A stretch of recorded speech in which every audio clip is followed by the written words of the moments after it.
السلام عليكم ورحمة الله وبركاته.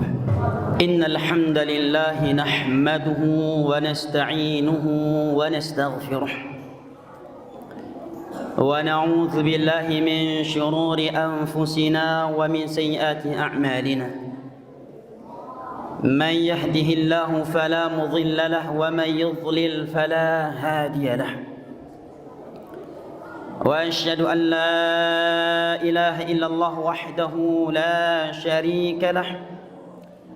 وأشهد أن محمدا عبده ورسوله صلى الله عليه وعلى آله وصحبه وسلم تسليما كثيرا. عباد الله، أوصي نفسي وإياكم بتقوى الله. فقد قال الله تعالى في كتابه الكريم: يا أيها الذين آمنوا اتقوا الله حق تقاته ولا تموتن إلا وأنتم مسلمون.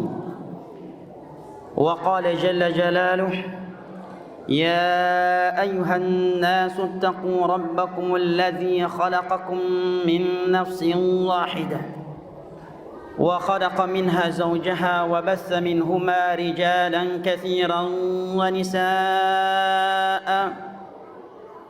واتقوا الله الذي تساءلون به والأرحام إن الله كان عليكم رقيبا.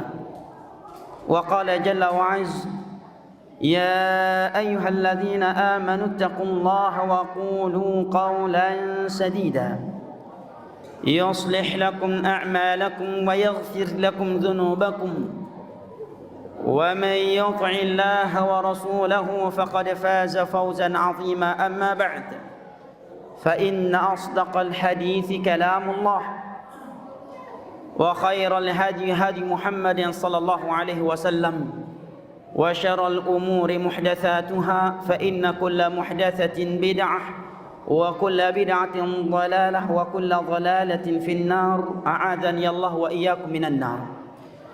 أيها الناس، sidang salat Jumat rahimani Allah wa iyyakum wa baraka fikum, merupakan di antara tanda dekatnya hari kiamat adalah di mana perputaran waktu semakin hari semakin cepat.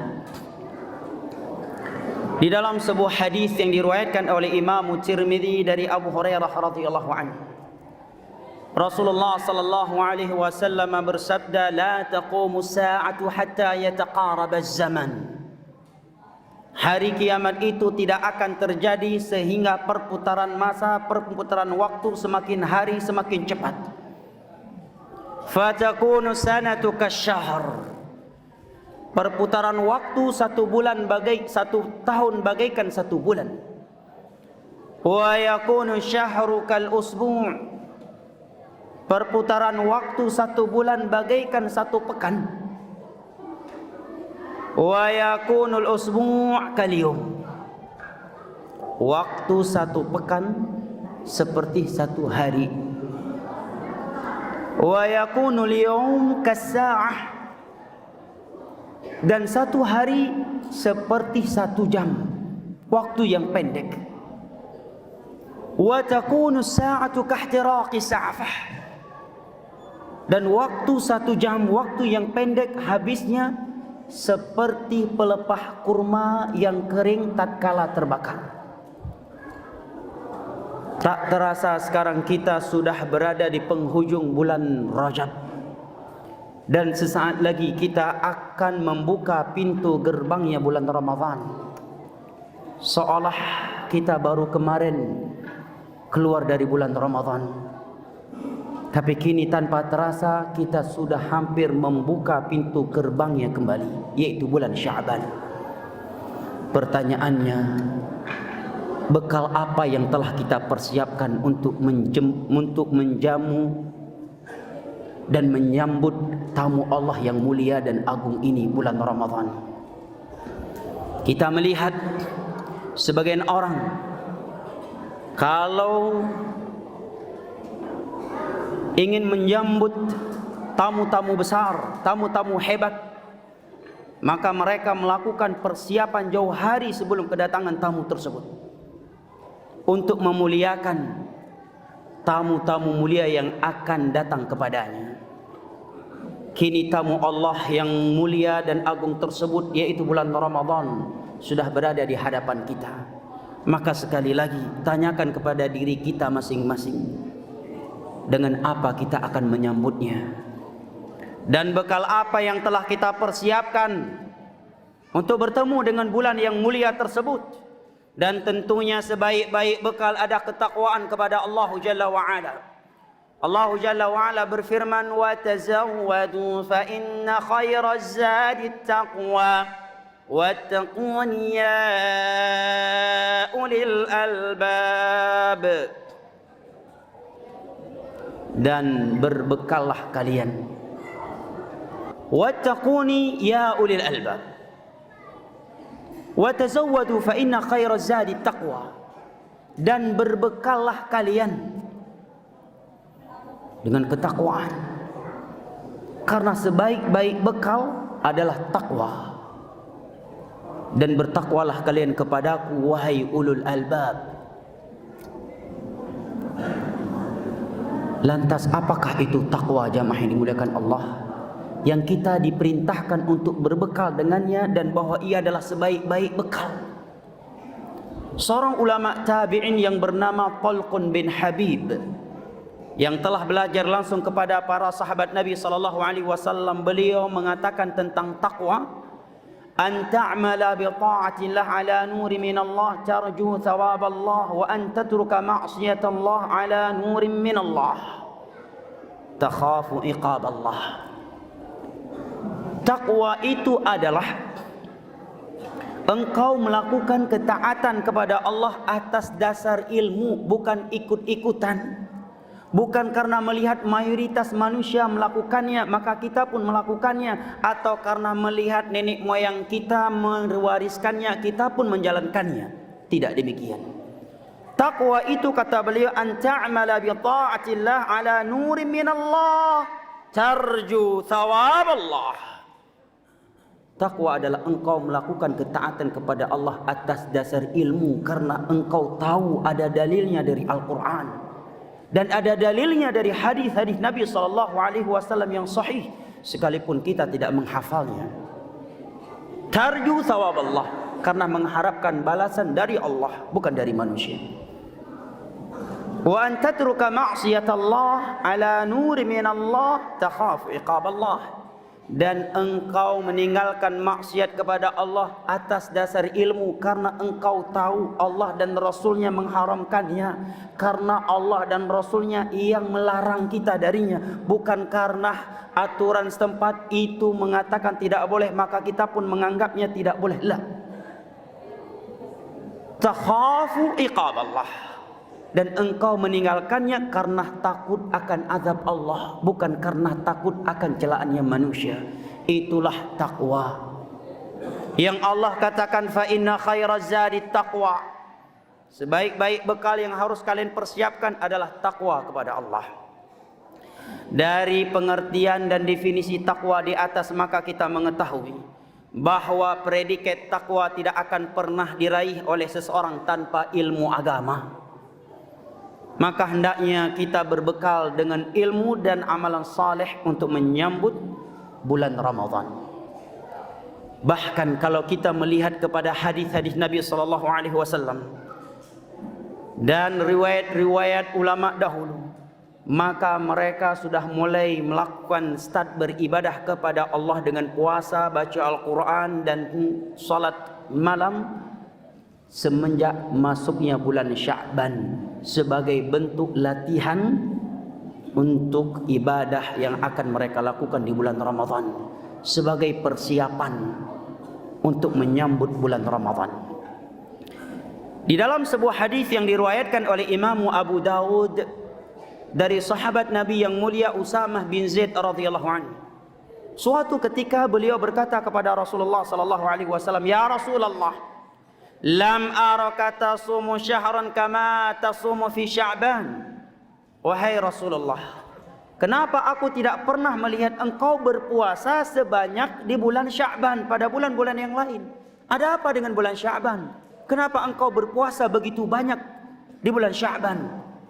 Dan aku tidak melihat hal itu engkau lakukan di bulan-bulan selain Sya'ban, kecuali Ramadan. Mendengar pertanyaan sahabatnya tersebut, maka Nabi kita sallallahu alaihi wasallam menjawab, "Dzalika syahrun yaghfulun nasu anhu baina Rajabin wa Sya'ban wa turfa'u fihi a'malul ibad ila rabbil alamin fa uhibbu an yurfa'a 'amali wa ana sha'im." Wahai Usamah bin Zaid, Sya'ban adalah bulan yang dilalaikan oleh mayoritas manusia karena terletak antara bulan Rajab dan Sya'ban. Kalau di bulan Rajab banyak orang semangat ibadah karena Rajab salah satu dari 4 bulan yang haram. Dan demikian pula dengan Ramadan. Sedangkan Sya'ban terletak di antara 2 bulan yang mulia ini, sehingga sebagian besar manusia justru lalai di bulan tersebut. Padahal Sya'ban adalah bulan yang merupakan pintu gerbangnya bulan Ramadan, dan sebuah bulan yang Nabi katakan turfa'u fihi a'malul ibad ila rabbil alamin. Sebuah bulan di mana amalan para hamba diangkat kepada Allah Rabbul Alamin. Fa uhibbu an yurfa'a amali wa ana sha'im. Dan aku menginginkan amalanku diangkat kepada Allah dalam keadaan aku sedang berpuasa. Diriwayatkan oleh Al-Imam Al-Bukhari dan Al-Imam Muslim dari ibunda kita Aisyah radhiyallahu anha, beliau mengatakan, kana Rasulullah sallallahu alaihi wasallam yasumu Sya'ban kullahu illa qalila. Nabi berpuasa di bulan Sya'ban hampir 1 bulan penuh. Demikian persiapan yang Nabi lakukan untuk menyambut bulan Ramadan. Kata Al-Imam Ibnu Rajab di dalam kitabnya Lataiful Ma'arif, walamma kana Sya'ban kal muqaddimati ala Ramadan syuri'a fihi ma syuri'a fi Ramadan minas siyam wal qiyam wa tilawatil Qur'an liyahsula at-ta'ahub ala talaqqi Ramadan binasyatin wa quwwatin, oh kama qala. Karena Sya'ban adalah pintu gerbangnya Ramadan, maka syariat Islam mensyariatkan kepada kita amalan-amalan di bulan Sya'ban, amalan-amalan yang Allah syariatkan di bulan Ramadan. Salat malam, baca Al-Quran, dan puasa, sebagai bentuk persiapan untuk bertemu dengan bulan Ramadan. Sehingga kata Imam Ibn Rajab, orang yang sudah melakukan start beribadah di bulan Sya'ban, begitu Ramadan datang, dia menjalankan ibadah di bulan Ramadan dengan penuh semangat, persiapan, dan merasakan manis dan lezatnya ibadah puasa karena dia telah terbiasa dengannya dan telah melakukannya sebelum Ramadan di bulan Sya'ban. Analogi ringannya jamaah yang dimuliakan Allah,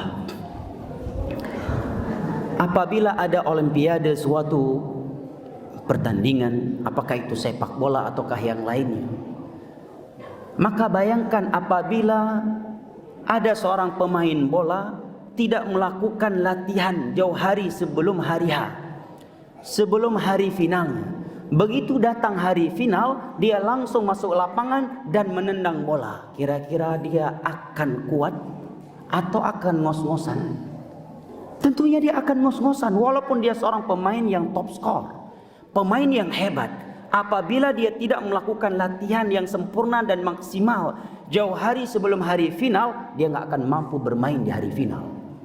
Demikian pula yang terlihat di bulan Ramadan. Lihat, orang-orang yang tidak pernah berpuasa, tidak pernah baca Al-Quran, dan tidak pernah sholat malam kecuali di bulan Ramadan. Lihat, di hari-hari pertama Ramadan, wajah mereka subhanallah, wajah mereka mengesankan seolah-olah cuma dia yang berpuasa di Indonesia ini. Wajah sebagian mereka di hari-hari pertama Ramadan seolah-olah senggol dikit bacok. Wajahnya seram, sulit senyum, pemarah. Anak-anak yang menjadi korban kemarahannya di dalam rumah. dan maunya diperlakukan seperti Raja Namrud oleh istri dan anak-anaknya, pada istri dan anak-anaknya juga puasa. Kenapa? Karena dia terkejut dengan datangnya Ramadan. Bahkan dia tersiksa dengan ibadah puasa di siang hari Ramadan, nggak bisa makan dan tidak bisa minum. Berbeda dengan mereka yang telah terbiasa dengan ibadah puasa, yang telah melakukan latihan dan persiapan di bulan Sya'ban dengan puasa, tilawatul Quran, salat malam, sehingga begitu datang bulan Ramadan mereka benar-benar perfect dalam beribadah kepada Allah Subhanahu wa taala. Itulah hikmah kenapa Rasulullah sallallahu alaihi wasallam menganjurkan kepada kita memperbanyak ibadah di bulan Sya'ban dan terkhusus ibadah puasa. Kalau kita membaca sejarah ulama salaf bagaimana mereka di bulan Sya'ban, seorang ulama di masa salaf yang bernama Salamah bin Kuhail mengatakan, kalau sudah datang bulan Sya'ban beliau mengatakan hadza syahrul qurra. Ini merupakan bulannya pembaca Al-Quran. Sehingga di bulan Sya'ban di masa dahulu suasana Al-Quran sudah seperti di Ramadan. Di mana-mana orang tadarus, di mana-mana orang baca Al-Quran. Yang sedang di kebunnya baca Al-Quran, yang sedang di kantornya juga baca Al-Quran, yang sedang jualan baca Al-Quran, yang sedang berkendaraan baca Al-Quran. Orang tua sibuk dengan Al-Quran, anak-anak muda sibuk dengan Al-Quran, dan kaum wanita juga demikian. Bahkan sebagian mereka ketika bulan Sya'ban datang, aghlaqa hanunat hantahu wa tafarraqa lil Quran. Langsung menutup tokonya, tidak lagi jualan, ingin fokus baca Al-Quran dan ibadah-ibadah lainnya sebagai persiapan untuk menyambut bulan Ramadan. Sebagian kita jangankan di bulan Sya'ban, justru dengan datangnya Ramadan dia semakin sibuk dengan dunianya, karena di saat itu orderan semakin sempurna.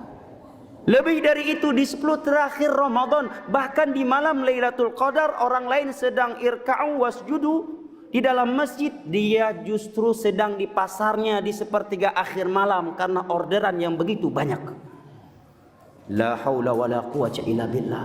Sampai sebagian ulama dahulu mengatakan, wahai manusia, tidak cukupkah engkau lalai dari Allah selama 11 bulan dan kamu tidak mampu dekat dan fokus mendekatkan dirimu kepada Sang Penciptamu hanya 1 bulan dalam 1 tahun? Atau lebih dari itu, hanya 10 malam dari 10 terakhir Ramadan dalam 1 tahun? Cinta apa yang kau persembahkan kepada Sang Penciptamu yang mengatakan, wa ma khalaqtul jinna wal insa illa liya'budun? Aku tidak menciptakan jin dan manusia kecuali agar beribadah kepadaku. Ayahsabul insanu ayyutraka sudah. Apakah manusia mengira bahwa mereka setelah diciptakan akan dibiarkan begitu saja tanpa perintah dan larangan? Yang telah mengatakan kullu nafsin dha'iqatul maut, setiap yang bernyawa pasti akan mati. Wa innama tuwaffawna ujurakum yaumal qiyamah, dan pada hari kiamatlah kalian akan mendapatkan balasan yang sempurna dari Allah yang Maha Adil. Faman zuhziha 'anil nari wa udkhilal jannata faqad faz. Barang siapa yang telah dimasukkan ke dalam surga dan diselamatkan dari neraka, maka sungguh dia telah beruntung. Wa mal hayatud dunya illa mata'ul ghurur. Dan tidaklah kehidupan dunia ini kecuali kehidupan yang semu lagi menipu.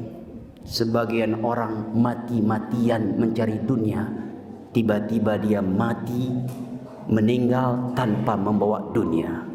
Alhaakumut takatsur, kalian telah lalai dengan mengumpulkan dunia ini. Kalian akan sadar hatta zurtumul maqabir, ketika nyawamu dicabut oleh malaikat maut, kamu baru sadar bahwa yang kita bawa hanya sehelai kain kafan. Anggota keluarga yang kita cintai dan mencintai kita, rekan-rekan kita, anak buah kita yang selama ini menjaga kita. Jangankan untuk menghalangi malaikat maut mencabut nyawa kita, jangankan menyelamatkan kita dari neraka Allah, hanya 1 malam saja mereka tidak akan mau menemani kita. Jangankan 1 jam, 1 menit saja mereka tidak akan mau menemani kita di dalam liang kubur kita. Maka ya jamaah dimuliakan Allah, jangankan kita, Nabi Muhammad loh, seorang nabi, seorang rasul, tahu apa yang pernah dikatakan kepada beliau oleh malaikat Jibril? Sebuah ucapan yang seandainya itu diutarakan kepada kita oleh seseorang, mungkin kita akan marah.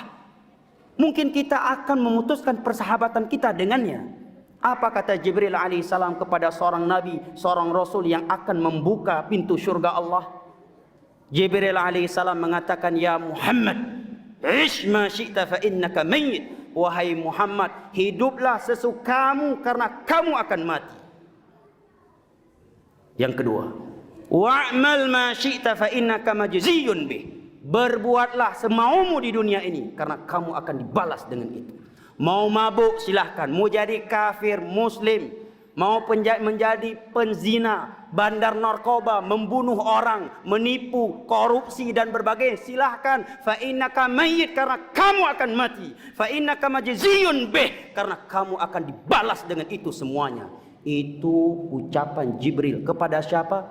Kepada seorang rasul, seorang nabi yang nggak punya dosa. Yang nggak punya dosa sebutir debu pun karena telah diampuni oleh Allah.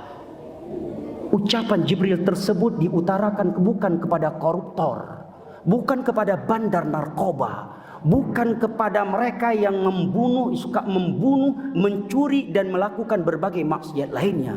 Kepada Nabi Muhammad, utusan Allah, pembuka pintu syurga, Jibril berkata, ish ma syi'ta, hiduplah sesukamu, fa innaka mayyit, karena kamu akan mati.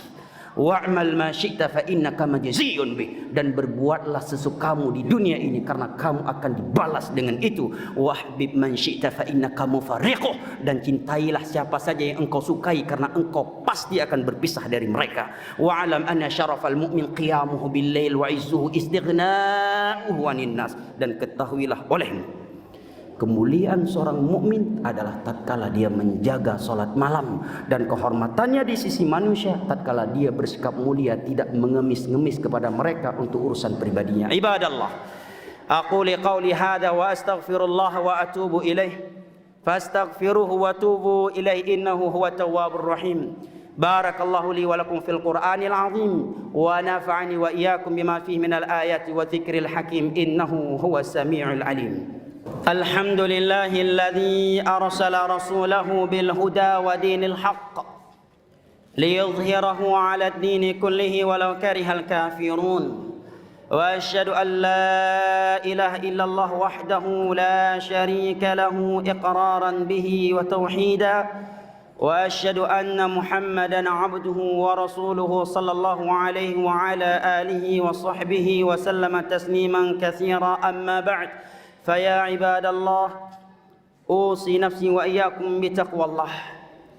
وقال الله جل وعلا إن الله وملائكته يصلون على النبي يا أيها الذين آمنوا صلوا عليه وسلموا تسليما. اللهم صل على محمد وعلى آل محمد كما صليت على إبراهيم وعلى آل إبراهيم إنك حميد مجيد. وبارك على محمد وعلى آل محمد كما باركت على إبراهيم وعلى آل إبراهيم إنك حميد مجيد. اللهم اغفر للمسلمين والمسلمات الأحياء منهم والأموات. اللهم أرنا الحق حقا وارزقنا اتباعه وأرنا الباطل باطلا وارزقنا اجتنابه. اللهم إنا نسألك الهدى والتقى والعفاف والغنى. ربنا آتنا في الدنيا حسنة وفي الآخرة حسنة وقنا عذاب النار. وسلام على المرسلين والحمد لله رب العالمين. وأقيموا الصلاة.